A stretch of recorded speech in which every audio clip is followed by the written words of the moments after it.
Picot, Thérèse Fichet, Régis Roussel, Ulrich Schumberger, qui a donné procuration à Madame Pitette, Pascal Griot, Sébastien Lerat, Sandrine Bozek, excusez, François Van Fletteren, il l'a appelé tout à l'heure, il n'est pas bien, donc il ne vient pas. Claire Pitette, Pascal Ditch, il a une réunion, peut-être qu'il va intervenir si sa réunion... Oui, voilà, je vous demande de l'excuser parce qu'il est dans la préparation des marionnettes. Ouais. Donc, Simon Jaraï et Antonin Planchette qui a donné procuration à Simon Jaraï.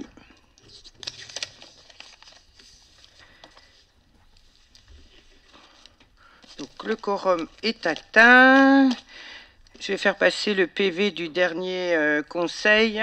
Est-ce qu'il y a des remarques à faire sur ce dernier PV? Non, merci, adopté. Je vous propose de désigner M. Bibet comme secrétaire de séance. Y a-t-il des oppositions? Non.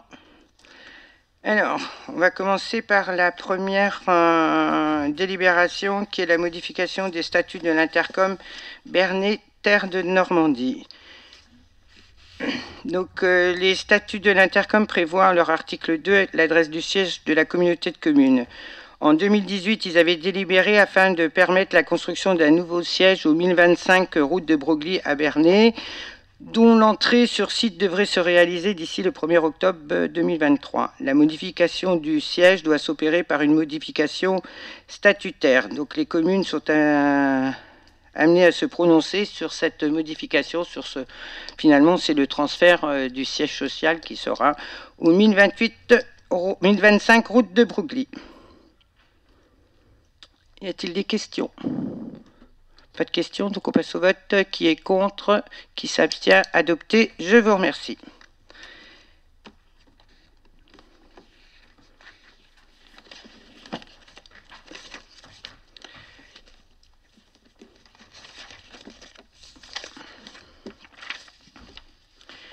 Alors, la délibération numéro 2, c'est l'arrêt du projet du plan local d'urbanisme révisé et du bilan de la concertation. Et je donne la parole à Monsieur Bibet.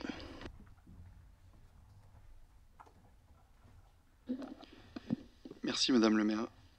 Donc ce soir, on va arrêter le projet du plan local d'urbanisme qu'on a beaucoup travaillé. C'est une étape importante, c'est l'aboutissement de 2 ans de travail. Donc c'est assez volumineux, 2 ans de travail avec les services, avec un cabinet de conseil, d'études qui nous accompagne tout au long de la procédure. On a mis 2 ans pour réaliser un diagnostic de territoire, une réflexion et l'écriture d'un projet de territoire, un PADD, et puis un règlement et un zonage que l'on va voir en partie ce soir parce que, comme je l'ai dit, on a travaillé pendant 2 ans. On a fait un bon nombre de réunions publiques, 3 au total, avec plus de 150 personnes qui sont venues, des ateliers, des réunions, et notamment une dédiée aux professionnels de l'urbanisme, c'est-à-dire ou de l'immobilier, c'est-à-dire les agences immobilières, les géomètres, les architectes, etc. On les a conviés aussi à une réunion technique. Et puis de nombreux copiles. On a mis en place en interne un comité de pilotage, des élus de la majorité qui étaient intéressés, les élus de l'opposition ont pu y participer, quasiment à tout. D'ailleurs, à tous les copiles, que ce soit M. Ditch ou M. Schlumberger. Ils étaient quasiment toujours présents. Donc tout ça pour dire qu'on l'a travaillé, mais pas tout seul, avec l'opposition, avec vous, et puis aussi en partie avec la population, presque même plus qu'il ne le faut, ou on ne le devrait d'ailleurs réglementairement.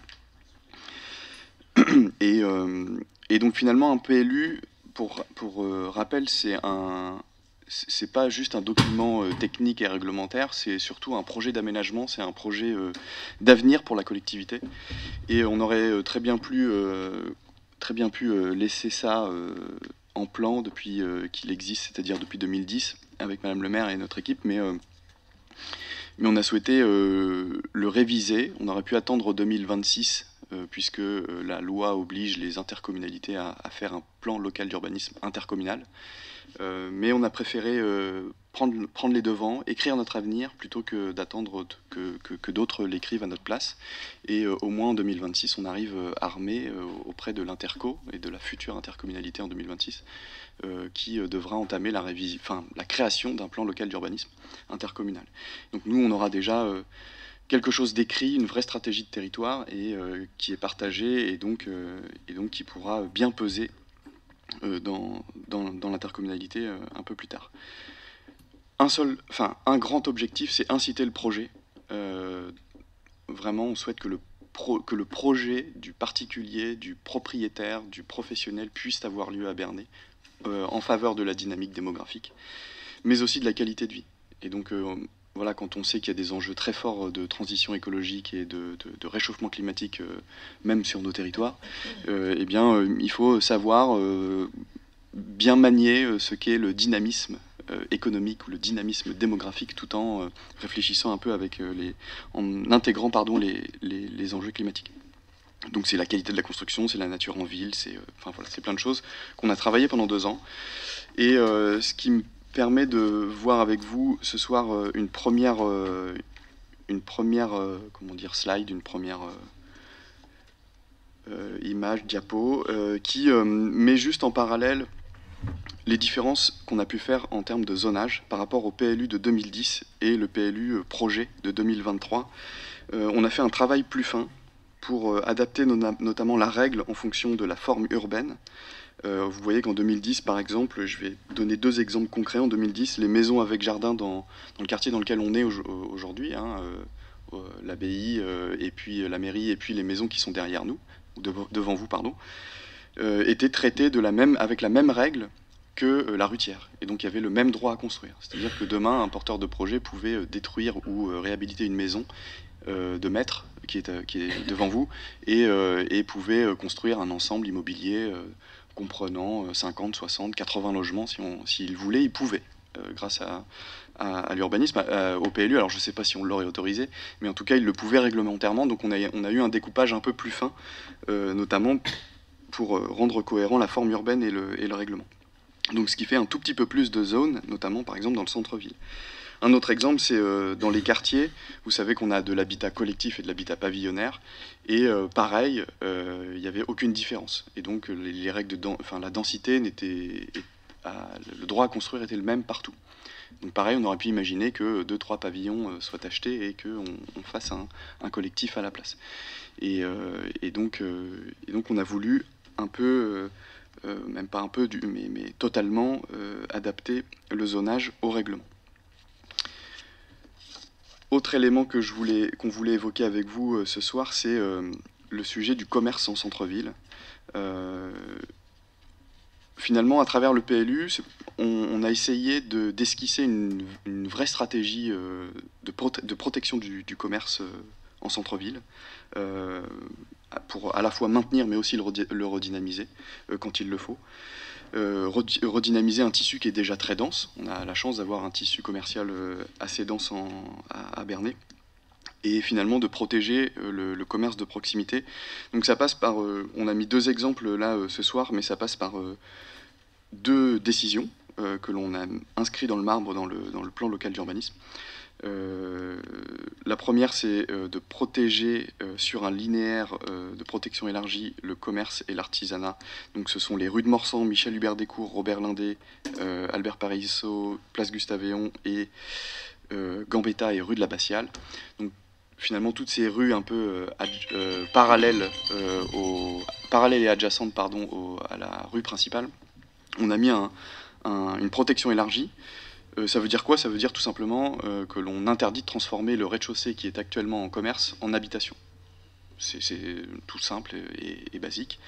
Et la deuxième protection qui est, elle, renforcée sur le linéaire principal commerçant, à savoir rue de Rouen, rue du Général Leclerc, rue Thiers, rue Général de Gaulle, et puis rue Gaston Follop, place de l'Ancien Hôtel-Dieu, et il me semble qu'il y a aussi la rue de l'Union en plus, et en fait ici on a une protection un peu plus stricte, c'est-à-dire qu'on n'autorise pas d'ailleurs la transformation de rez-de-chaussée commerçant en habitation, ça comme dans le linéaire précédent, Mais en plus de ça, on souhaite valoriser les commerçants où il y a une activité commerciale, artisanale, un peu plus spécifique, de bouche, des restaurateurs, des bars, mais aussi voilà, des artisans de bouche, quoi, et quasiment essentiellement, mais de vêtements, etc.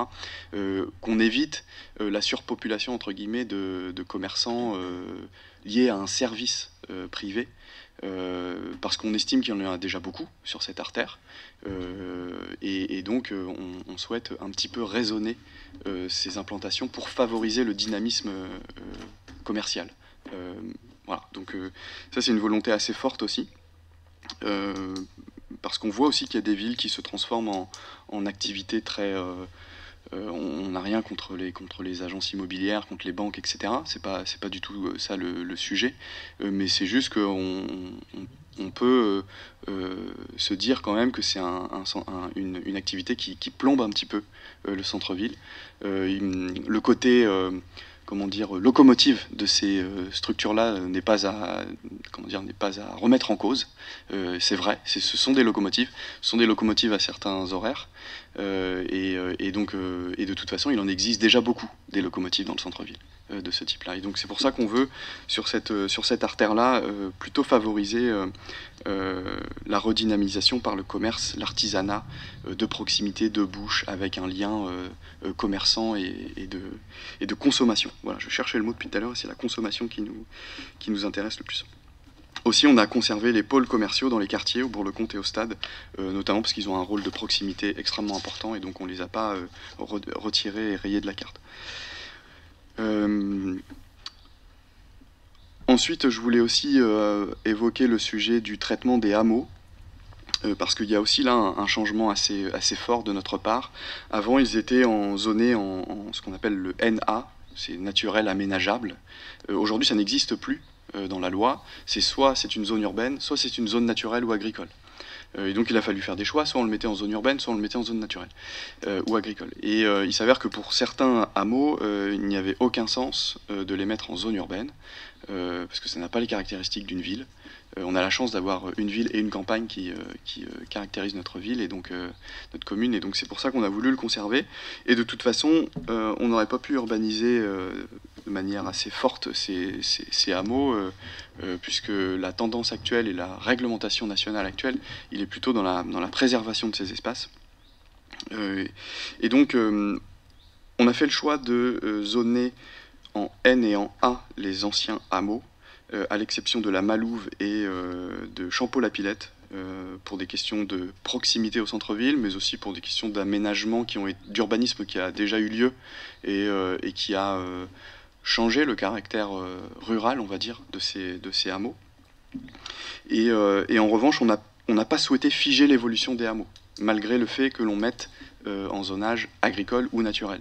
Donc qu'est-ce que ça veut dire ne pas figer ces hameaux? Ça veut dire, premièrement, rendre possible des nouvelles habitations dans des stécales, c'est-à-dire des zones qui ont été repérées par les services de la ville et par le cabinet d'études, qui forment des dents creuses, entre guillemets. Le mot dent creuse est plutôt utilisé pour les zones urbaines, mais il existe aussi des dents creuses dans le monde rural. Et donc les services ont repéré des dents creuses, et puis après on a arbitré pour tout en pouvant aussi maîtriser l'urbanisation en des questions de densité, etc., dans les hameaux. Donc il n'y a pas beaucoup de stécales dans les hameaux, mais il y en a quelques-uns de toute façon. Il y en a 2 ou 3 de mémoire. Donc il y a des possibilités de nouvelles habitations uniquement dans des stécales, donc 1,6 hectare, et puis dans le cadre de demandes de changement de destination. C'est-à-dire qu'on a aussi repéré des granges, des bâtiments agricoles, des vieux hangars qui ont un intérêt patrimonial, et où en gros ils peuvent changer de destination. S'ils ne sont pas des habitations aujourd'hui, ils le pourront demain, sous couvert d'une demande auprès d'une commission départementale, mais il n'empêche que ça sera poussé par nous, puisqu'on les a repérés dans le PLU. Ça a deux vocations. Un, c'est pas, ne pas laisser à l'abandon un patrimoine qui peut être joli. Voilà, de rénover une grange, ça peut avoir un intérêt aussi pour le patrimoine et pour le hameau. Et puis de conserver toujours un dynamisme donc de ne pas figer l'évolution du hameau. Et le deuxième grand élément sur ces hameaux, c'est que les logements existants auront des extensions assez fortes et assez grandes, pardon. Là où aujourd'hui dans les hameaux, malgré le fait d'être en NA, vous pouvez étendre votre maison de 20% en surface au sol. Demain, on pourra de manière plus conséquente, c'est-à-dire qu'on pourra atteindre, grosso modo, 150 mètres carrés de surface au sol, d'emprise au sol. Donc, ce qui permet des évolutions quand même assez importantes du bâti existant. Si vous avez une longère de 70 mètres carrés, vous pourrez l'agrandir pour avoir une maison de 150 mètres carrés au sol, d'emprise au sol. Ce qui veut dire que c'est plus adapté aussi au mode de vie actuel. Aujourd'hui, une famille avec 2 enfants, par exemple, ne peut pas habiter dans une longère de 70 mètres carrés, alors qu'une famille plus grande pouvait y habiter dans les années il y a 40 ans ou il y a 50 ans. Donc ça évolue, nos modes de vie évoluent, et donc aussi notre urbanisme doit évoluer, et donc permettre ces évolutions de logements existants. Donc voilà pour ce qui concerne les hameaux. Et ensuite, on fait apparaître une nouvelle méthode qui n'existait pas dans le PLU précédent, ça s'appelle des orientations d'aménagement et de programmation.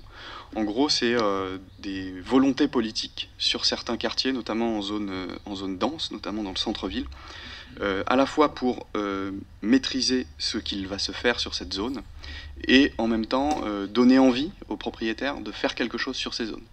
Je prends l'exemple de 2 fonciers qui font l'objet d'OAP résidentiels, donc à destination de logement. Notamment au Haut-des-Monts, il y a 2 hectares, très proche du collège Marie Curie. Et puis rue de la Défense, il y a 8000 m². Pareil, dans un tissu de maisons individuelles assez resserré tout de même. Et donc on a mis des volontés de traitement paysager très fortes,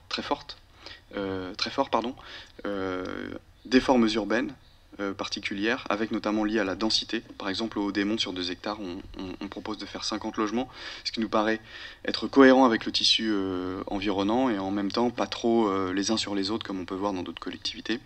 Pareil sur rue de la Défense, c'est 8000 m², mais c'est un peu en contrebas. Enfin, il y a une partie qui descend sur la route de Broglie, et donc on estime entre 8 et 10 logements possibles et réalisables, en ayant à la fois une qualité de vie, pas les uns sur les autres, mais en même temps en densifiant quand même, puisqu'on est proche du centre-ville, à vélo ou à pied, et donc de conserver cet état d'esprit-là.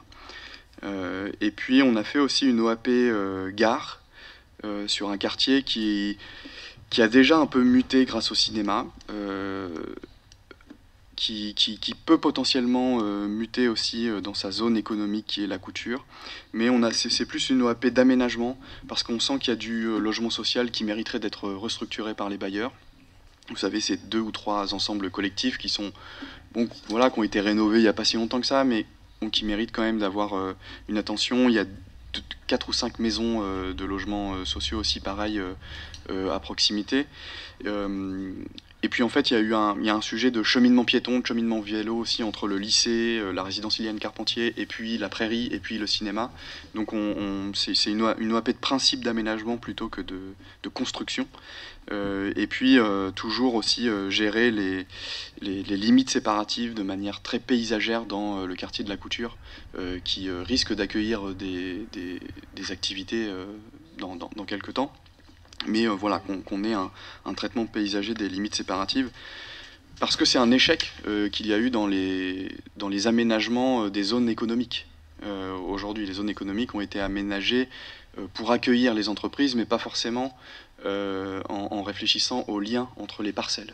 Et donc on essaie dans ce PLU de remettre un petit coup de sérieux, et de ramener un peu de paysage aussi dans les zones économiques, pour qu'elles soient un peu vivantes. Et ce qui me permet d'aborder la dernière diapositive, où on met en place beaucoup de dispositions en faveur de la nature en ville. J'insiste sur 2 choses, c'est imposer notamment des espaces de pleine terre dans chaque projet d'entreprise, de maison. Pourquoi ? Parce que qui est lié aussi à la préservation et à l'encouragement des plantations de haies. On en a aussi en centre-ville, du moins dans les quartiers pavillonnaires et dans les hauteurs. Pourquoi ? Parce que on constate que les orages sont de plus en plus violents, qu'on a un centre-ville qui est en contrebas, et que inévitablement l'urbanisation qui a eu lieu à Bernay, mais pas forcément uniquement, et d'ailleurs essentiellement ailleurs, fait que toute l'eau ruisselle et arrive dans le centre-ville. Et donc, la problématique, elle date pas du 4 juillet 2020 où on a été élu, elle date d'il y a plusieurs dizaines et dizaines et dizaines d'années. L'urbanisation de Bernay et des communes aux alentours date pas du 4 juillet 2020. Et donc, ce qui fait qu'aujourd'hui, pour les nouveaux projets, au moins soyons responsables et donc imposons plus de pleine terre, imposons des plantations d'arbres, imposons des haies, parce que tout simplement ça permet d'infiltrer l'eau directement dans le sol et éviter qu'il ruisselle. Et donc c'est pour ça qu'on met un point assez fort sur ce sujet-là, sur la nature en ville, mais sur la nature dans la ville de Bernay. Parce que évidemment après on a d'autres éléments, une étude avec l'EPF qu'on fait sur justement le sujet de la nature en ville qui va démarrer, ça on en a parlé dans le conseil précédent, mais je voulais prendre cet exemple concret, à quoi ça sert d'être un petit peu volontaire, d'être volontariste pardon, dans la préservation des haies et des espaces de pleine terre, même dans des milieux assez urbains, parce que ça a du sens sur notamment la gestion des inondations. Je ne vais pas être plus long parce que comme je l'ai dit au début, on a fait beaucoup de concertations en interne, politique et en externe avec la population. On entre dans une grande phase après cet arrêt d'enquête publique où tout le monde va pouvoir s'exprimer, élus, habitants, acteurs économiques, etc., etc. Tout le monde va pouvoir s'exprimer librement. Il y aura un rapport d'un commissaire enquêteur dans les mois qui viennent pour une adoption définitive et une mise en œuvre de ce PLU tout début d'année 2024, janvier ou février maximum. Merci Pierre. Y a-t-il des questions? Pas de questions, donc on passe au vote. Qui est contre? Qui s'abstient? Adopté. Je vous remercie. Je vais passer la parole à Monsieur Chouin concernant la validation de principe et de lancement d'une procédure de passation d'une concession pour la gestion des marchés hebdomadaires et de la foire. Merci Madame le maire. Donc je vous rappelle que les marchés hebdomadaires ainsi que les différentes foires qui sont organisées sur la ville sont gérées via un marché qui a été concédé depuis 2019 à la société Géraud. Dans le cadre de ce marché, la ville rémunère la société en contrepartie de la réalisation de la prestation, et tout en sachant que l'ensemble des recettes reviennent à la ville, charge à la ville de rémunérer l'entreprise pour ce qu'elle réalise. Bon, le marché arrive donc à son terme à la fin de l'année. Il convient donc de s'interroger sur la meilleure formule qui serait adoptée de façon à pouvoir à la fois responsabiliser l'entreprise et puis également dégager un certain nombre de revenus pour la ville, tout en assurant aussi une activité assez importante au travers, à la fois, je le rappelle, des marchés et des foires. Donc, il y a différentes possibilités qui sont offertes, notamment la gestion en régie, hein, qui est entièrement assumée par la ville dans ce cadre-là, avec le risque de ne pas disposer de suffisamment de réseaux, surtout vis-à-vis des camelots, mais également vis-à-vis des forains, et donc de se heurter assez fréquemment à des difficultés dans l'organisation des différents événements dont je parle. Donc je pense qu'il est préférable d'oublier cette formule. Il y a la possibilité de poursuivre également avec un marché de prestations de services tel qu'il est actuellement, mais je répète, avec cette absence de risque prise par l'exploitant, et donc une certaine monotonie dans la gestion des choses, avec cependant une responsabilité toujours maintenue de la ville vis-à-vis des commerçants qui exposent lors de ces différentes manifestations. Et la troisième solution serait de passer par une concession. Et dans le cadre d'une concession, les responsabilités ainsi que les risques liés à la gestion sont assumés par le délégataire. C'est-à-dire que nous dégageons de tout ce côté responsabilité. Le délégataire, lui, se rémunère au travers des redevances qu'il perçoit de la part des forains, des exposants lors des marchés, etc. Quant à la rémunération de la ville, elle est à définir en fonction d'un certain nombre de critères qui pourraient être soit proposés par l'entreprise, soit par nous. Mais bon, c'est quelque chose qui peut être négocié préalablement. Cependant, ce qu'il est possible de faire également, c'est de faire un appel d'offres en matière de concession et de voir quelle serait la meilleure offre susceptible de nous convenir, tout en ne nous interdisant pas de renégocier un certain nombre de choses, et notamment le niveau de la redevance qui pourra être revu en fonction de critères qui sont à définir. C'est toujours, je pense que là, on ouvre assez large, mais c'est surtout qu'on fonctionne dans un système gagnant-gagnant, c'est-à-dire que l'intérêt pour le délégataire, c'est de faire le plus possible d'événements avec le plus possible de camelots ou d'exposants ou de forains. Et puis pour la ville également, en contrepartie évidemment, le fait que cela fonctionne bien pourrait générer davantage de redevances à récupérer. Bon, pour ce qui concerne ce contrat de concession, il pourrait être passé pour une durée de 5 ans. Et il serait attribué à l'issue d'une procédure de publicité de mise en concurrence dite adaptée en raison de son montant, puisque ce montant serait inférieur évidemment à 5 350 000 €.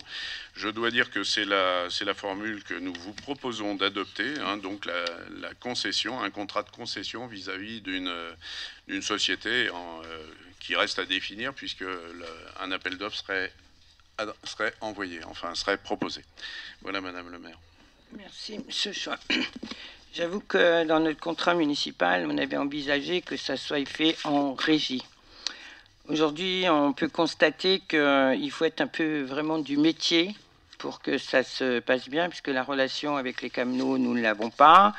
J'ai pu, là je parle que de la société Géraud, parce que c'était la société Géraud qui était en place. J'ai vu avec le déplacement de la foire fleurie que la société Géraud nous a super bien aidés. Il a juste fallu que j'intervienne en sous-préfecture pour la réunion, puis 8 jours avant, parce que comme les forains voulaient bloquer tous les ronds-points de la ville et autres, c'était pas simple à gérer, mais on a réussi. Puis je les remercie vivement pour ce qu'ils ont fait pour ce déplacement, parce que c'est pas simple, voilà. Donc ils se disent, c'est vrai qu'ils ont des gros moyens, ils bloquent avec leurs camions et tout, mais bon, finalement ça s'est bien fait.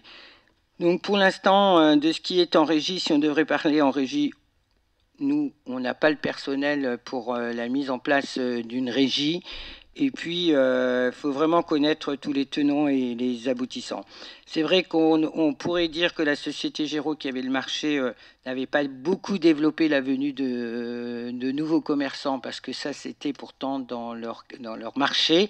C'était pas, ils en ont fait venir quelques-uns.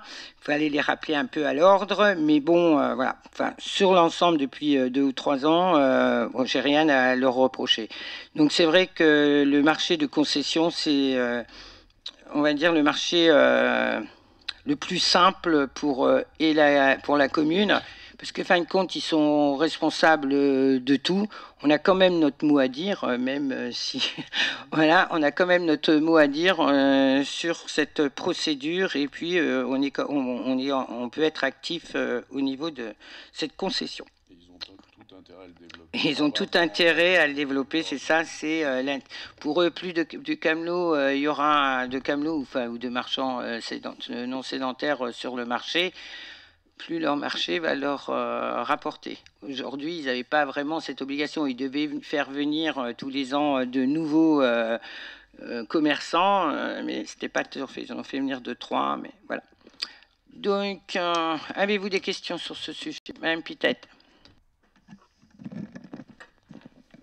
Merci Madame. Je pense qu'effectivement c'est une excellente chose.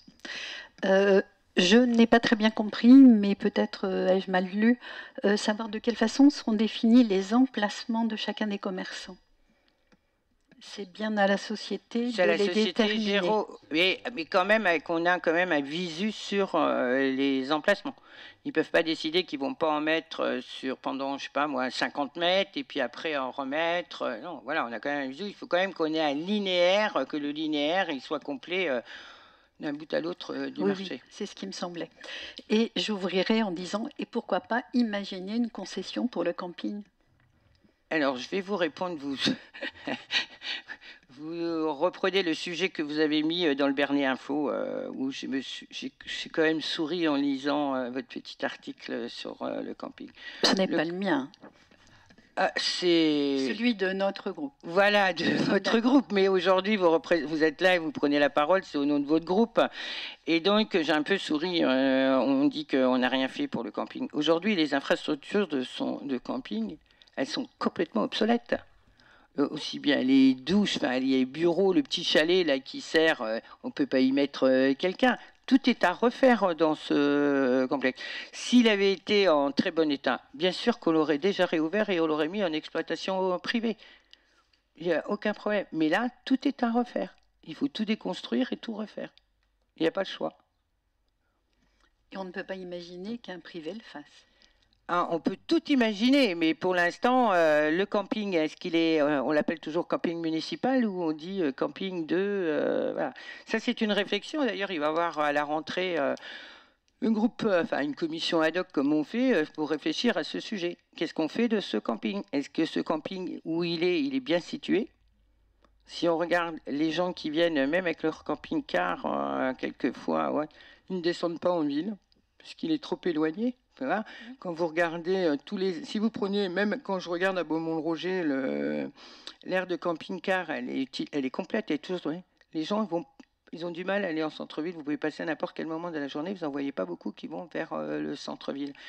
Est-ce qu'il ne faut pas faire une aire de camping-car dans notre centre-ville, c'est-à-dire que on soustrait des places de stationnement? C'est à réfléchir. Enfin, donc il y aura une commission ad hoc, comme on a fait pour la délibération qui viendra après, de réfléchir qu'est-ce qu'on en fait. Oui, effectivement, il est excentré. Oui, il est trop bien excentré. C'est vrai. Voilà. Merci. De rien. Merci Madame le maire. Bon, moi je suis un petit peu déçu, enfin mes coéquipiers aussi, parce qu'on regarde avec attention à chaque fois le contrat municipal et vous avez vous avez dit que vous vouliez une gestion en régie. On a une opinion un peu différente là-dessus. Nous, on est en faveur effectivement d'une gestion en régie. On pense qu'il est indispensable et il est essentiel d'embaucher des personnes qualifiées sur notre territoire et qu'on doit éviter d'avoir de plus en plus souvent recours à des sociétés privées. Puisqu'on pense également que recruter des agents qualifiés, c'est participer, c'est contribuer au rayonnement de notre territoire. Dans les années 90, c'est vrai que les municipalités, les collectivités disposaient de corps de métier. Et cela permettait souvent de répondre rapidement aux besoins de la population. Le problème avec ce que vous nous proposez ce soir, c'est qu'à force de tout déléguer, on a de moins en moins d'expertise aussi dans nos services publics. Ça a aussi un coût pour notre collectivité, puisqu'il ne s'agit pas non plus de n'importe quelle société. Hein. La société Géraud, c'est une grosse société qui compte également des actionnaires.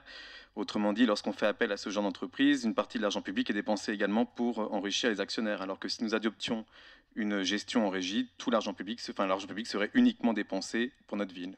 Merci. Donc nous nous abstiendrons. Donc je vais vous répondre. Donc vous m'encouragez à faire des contrats précaires. Est-ce que le marché, c'est que le samedi matin? Non, je ne pense pas qu'on vous encourage à faire des emplois précaires, puisque à chaque fois on intervient justement pour dire qu'il faut moins d'emplois précaires. Non, mais si je dois embaucher pour le marché, ça veut dire que je vais embaucher pour des contrats précaires parce que de 6h le matin à 14h, 13h30, parce que normalement le marché est fini. Donc ça fait 28 heures au mois. En gros, je compte qu'il n'y ait que 4 samedis, ça fait 28 heures au mois. Donc pour moi, c'est précaire. Oui, mais cette personne pourrait faire également autre chose dans la collectivité, pourrait contribuer à... elle ne serait pas obligée d'être présente que lorsqu'il y a des marchés ou des foires ou une foire fleurie. Oui, mais Monsieur Derailly, vous serez bien d'accord avec moi que pour gérer un marché, c'est des compétences. Donc je ne me vois pas la personne qui est sur le marché la mettre dans les espaces verts. Ou je ne la vois pas la mettre dans la voirie ou dans les techniques. Parce que fini de faire, ça viendra. C'est un travail technique. Oui, mais en revanche, dans les années 90, on avait quand même une gestion en régie et cela fonctionnait. Oui, non, mais je crois, monsieur Jarry, qu'il ne faut pas confondre placier et entreprise. Pour ce qui concerne l'entreprise, je suis convaincu, mon prédécesseur l'était également, que le réseau est indispensable. Et le fait d'avoir un salarié, bon, avec toutes les compétences et le savoir-faire qu'il pourrait avoir, sans réseau, le marché est mort. Donc si c'est pour avoir une dizaine d'exposants, je ne suis pas certain que ça convienne à grand monde. Voilà. Moi, je pense qu'effectivement, le fait de mouiller des gens qui savent faire, qui ont l'habitude de faire, qui ont ce réseau, parce qu'ils en gèrent beaucoup, donc ils peuvent aller chercher même de nouveaux commerçants sur d'autres marchés sur lesquels ils interviennent. Bon, personnellement, moi, je suis en total désaccord avec ce que vous dites, mais bon, j'imagine que vous le saviez bien dès le départ. Et j'ajouterais juste un dernier point, c'est régie publique pour le marché, régie publique pour l'eau aussi, parce que à chaque fois qu'on fait le rapport sur l'eau, vous parlez d'une régie, une gestion en régie sur l'eau. Qu'est-ce qu'on peut ajouter d'autre? Les transports, alors c'est plus la commune, mais maintenant c'est l'interco, mais régie pour le bus de ville, enfin le bus intercommunal. Régie encore sur plein d'autres choses. Juste pour l'avenir, pour vous préparer à l'avenir, pour être crédible, il faut savoir quel budget municipal il faut pour tout ça, parce que honnêtement c'est colossal. C'est colossal. Ça n'a rien à voir avec nos 12 millions de fonctionnement. Grosso modo, c'est à peu près ça. Vous le doublez, 14, vous le doublez, vous le triplez. C'est énorme ce que vous demandez en termes de régie interne. La régie être en régie pour l'eau, c'est... Je crois que vous imaginez pas en fait les montants qu'il nous faudrait investir pour avoir des ingénieurs, des techniciens, des ouvriers. Enfin, c'est énorme. C'est énorme. Bon, pour ma part, hein, je me fiais juste au contrat municipal. Hein. Non, mais je vous l'ai dit aussitôt que dans notre contrat municipal. Mais nous n'avons pas le personnel pour. Y a-t-il d'autres questions? Pas de questions, donc on passe au vote. Qui est contre? Qui s'abstient? Adopté. Je vous remercie.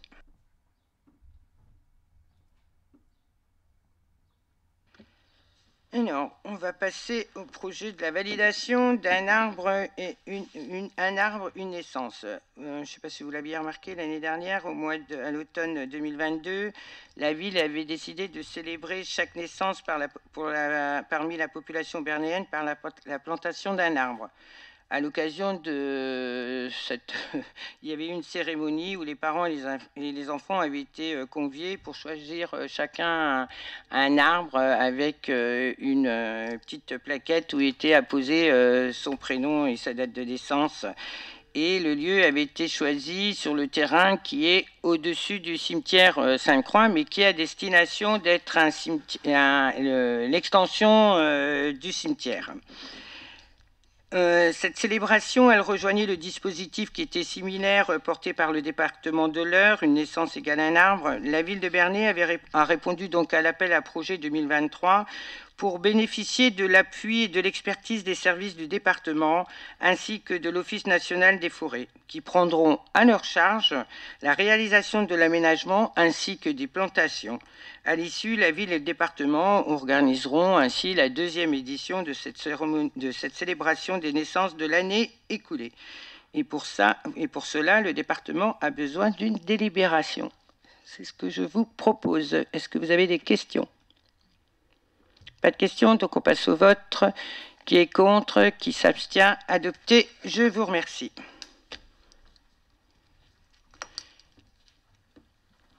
Et la dernière délibération est la dénomination de bâtiments municipaux. Nous avions, le 17 mai 2023, une commission ad hoc, comme on fera dorénavant, respectant la proportionnalité établie au conseil municipal, a été saisie des projets de dénomination de bâtiments et de bâtiments ou d'espaces publics. Donc, il a été décidé que la police municipale porterait le nom de Dominique Bétourné, puisque c'est un adjoint et c'est lui qui a mis en place la police municipale. du futur bâtiment de la CPAM du nom de Claudine Eudes et de Françoise Delarue, et de la future esplanade. J'ai bien aimé le nom esplanade, Madame Pitette, et vous aviez fait une remarque qui était juste. La future esplanade proche de la place de Verdun du nom de Jean Quinton. Donc la commission avait voté à l'unanimité. Donc ces personnes, ces adjoints ont été décédés ces dernières années. Ils furent quand même des élus municipaux très investis dans leur mission et ont œuvré dans l'intérêt des Bernéens et des Bernéennes et du service public. C'est donc leur rendre un hommage en faisant procéder à ces dénominations. Y a-t-il des questions? Madame Pitette. Juste, peut-être l'avais-je dit à la commission, madame, mais simplement, quand on met le nom d'une personne sur un bâtiment, je pense qu'il est important de donner la qualité de la personne, parce que 10 ans après, on ne se rappelle plus qui était cette personne. Ça sera fait, ça sera fait. Merci. Donc, y a-t-il des questions? Pas de questions, donc on va passer au vote. Qui est contre? Qui s'abstient? Adopté. Je vous remercie. Et vous avez le compte-rendu des décisions que j'ai prises entre le 1er et le 30 juin. Avez-vous des questions? Pas de questions? Je vous remercie. Écoutez, je déclare la séance du Conseil terminée. Je vous souhaite à tous un très bel été. Profitez bien, reposez-vous, gardez le sourire. Et je vous donne rendez-vous à la rentrée au mois de septembre.